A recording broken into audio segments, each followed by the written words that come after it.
그레이트 피레니즈의 유래에 대해서 소개를 맡은 저는 전남대학교 수의과대학 예과 2학년 김건희라고 합니다. 그레이트 피레니즈라는 견종이 생각보다 반려견으로서 생소하게 생각되실 수도 있는데요. 아까 소개 영상에서 보셨다시피 그레이트 피레니즈는 아주 큰 몸집을 가진 초대형견에 속합니다. 중앙아시아의 마스티프 계통의 후손으로 기원전 1000년경 아리아인이 유럽으로 이주할 때 함께 이동하여 현재는 아름다운 절경으로 유명한 피레네 산맥의 산간지방에서 늑대로부터 가축을 지키고 보호하는 역할을 수행하거나 썰매를 끄는데 주로 이용되었습니다.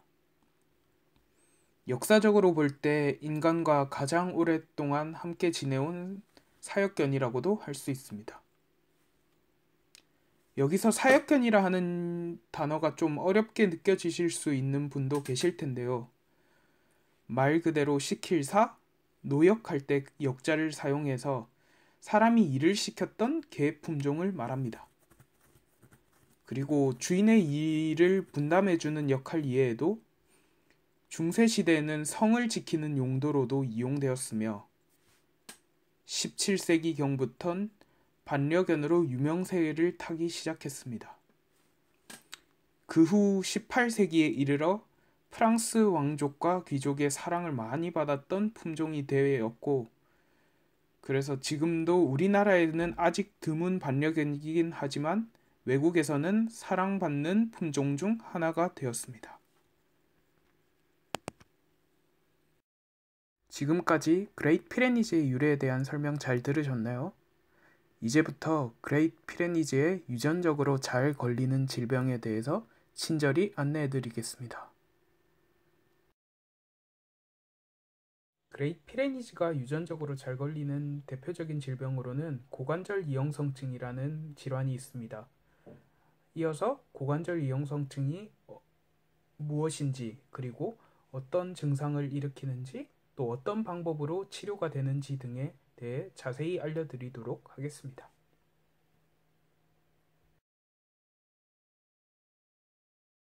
네, 고관절 이형성증에 대해 설명드리겠습니다. 고관절 이형성증이란 대퇴골두와 관골구라는 것이 있는데 이 두 뼈가 꼭 맞아야 합니다. 그런데 이 두 뼈가 꼭 맞지 않게 되면서 그 사이에 있는 관절에 비정상적인 힘이 가해지게 되고, 그 비정상적인 힘이 가해지게 되면 그 관절 연골에 그 과부하가 걸리게 됩니다. 그 과부하로 인해 미세골절이나 퇴행성 관절 질환이 야기가 되는데, 그 모든 것을 총칭하여 고관절 이형성증이라고 합니다. 고관절 이형성증이 발생하게 되는 원인에는 크게 두 가지가 있는데요. 먼저 유전적인 원인에 의해 발생하는 경우가 있고, 두 번째로는 이제 후천적인 것으로 인하여 갑작스럽게 체중이 증가할 때 발생하는 경우가 있습니다. 그레이트 피레니즈 품종의 경우에는 이제 전자의 경우가 많은 걸로 알려져 있습니다. 그레이트 피레니즈의 고관절 이형성증이 발생하였을 경우 나타나는 증상으로 대표적인 것이 절뚝거리는 행동이나 뒷다리에 통증을 호소하거나 식욕부진 등으로 나타날 수 있습니다. 평소와 달리 반려견이 심하게 절뚝거린다거나 밥을 잘 먹지 않는 행위 등을 하게 된다면 즉각적으로 병원을 찾아가는 것이 좋은 판단이라고 할 수 있습니다.